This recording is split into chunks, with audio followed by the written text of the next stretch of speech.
અને જો આગળ હાલશે તો હું આ પાછી ફોજ પાછી ઊભી કરવાનો જ છું કે હરખા કરશે જ. પણ હકીકતમાં કહું છું આપણે શેના માટે પાંગડા થઈએ છીએ ખબર જ નથી પડતી. અને ફરિયાદી તો થવું જ નહીં, કોઈ દિવસ ફરિયાદી નહીં થવું,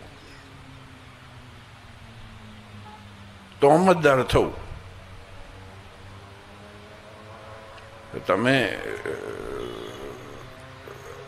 આજે સેલ્ફ ડિફેન્સમાં ગોળી ચલાવી દે તો એ છૂટી જાય છે માણસ.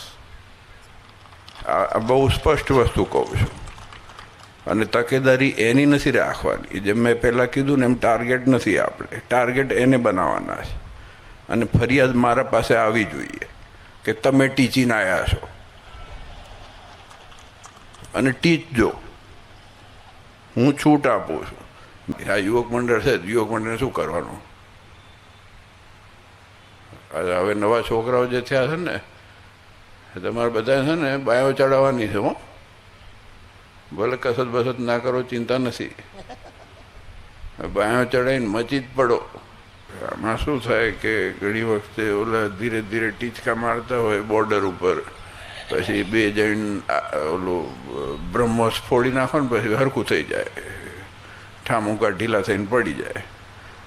એટલે આપણે બ્રહ્મોસ નથી મારવી, પણ આ સમાચાર જવાના છે, એ બ્રહ્મોસ જ થશે.